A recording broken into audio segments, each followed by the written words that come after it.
Hello all and welcome back. Today, as the DCU looks like it's in a dire time with the Supergirl disaster and really only one win under their belt being the good, fun Superman movie one, thought I would pitch what Gunn & Company should do to right the ship. Firstly, if you've watched previous videos, you know that I have mixed thoughts on James Gunn and his actions with DC. And I actually think if things keep going the way they are, then Gunn is out and the DCU canceled. Things need to change and quickly. And there are three big changes that need to happen. First, stop focusing on the B and C list characters. I know this is James Gunn's bread and butter, but it doesn't work when starting a brand new universe full of some of the biggest superhero names on the planet. Supergirl, Creature Commandos, and Peacemaker Series 2 in box office and ratings all prove this point. Instead, focus on the heavy hitters at first. Your Superman, Batman, and Wonder Woman characters. Clayface is coming out. It's too late to stop that. It will likely, due to horror movie trends, do okay at the box office with its low budget, and I imagine it will be good because it's written by Mike Flanagan, a talented horror writer. But the Jimmy Olsen series? Just cancel it now. No one wants it, and a weird Office-esque comedy will only make the DCU look sillier than it already is. We can only hope that Lanterns is a good series, although it should have been a movie, and Man of Tomorrow, the Superman sequel, is good and will lead us to a Justice League. Second, fix David Cornersweat's Superman. He looks and can act the part clearly, and frankly, seems like a cool dude. However, his Superman has problems more with writing and appearance than the actor's acting chops. My big problem with him is he lacks both the presence and gravitas of Superman.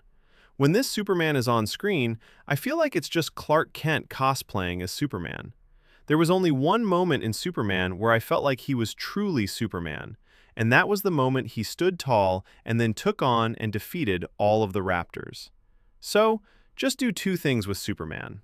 One, give him that larger-than-life Superman gravitas, who would go on to lead the Justice League and battle gods and monsters.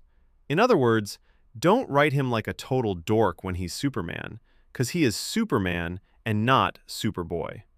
Second, give him a better costume, please. It does not complement this Superman and his godlike physique, and in many shots the costume undermines him. Do these two things and Superman will come across a lot better. Third and final fix, and the most extreme, is merge the DCU with the Batverse. Yes, extreme. But in terms of quality in its two projects being the Batman and Penguin series, the Batverse runs rings around the DCU.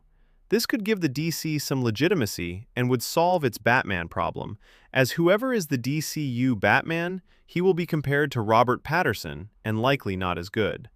Ignore Clayface, scrap the brave and the bold, and let Matt Reeves handle everything Gotham with full creative control, and only let Batman team up with Superman and the Justice League away from Gotham, and clearly state that this is the future version of Batman and just age him up slightly. Hell, do something similar to the Arrowverse did with Supergirl at first, and just have Batman from a different Earth. In this case, call it Earth 2, and that he only comes when he is needed, like teaming up with Superman and the Justice League to stop a huge threat. That solves your contrast of styles and tones. Do these three things, and the DCU may have a chance of going on, because after 3 out of 4 failures, it's not looking good with the broken promises, lack of momentum, and the fact it currently pales in comparison with the DCEU Snyderverse in nearly every metric, in my opinion, at this moment in time. Thanks for tuning in. Drop your thoughts in the comments below. Follow me on Twitter. Don't forget to like and subscribe. And as always, this is the Easy Nerd, signing off.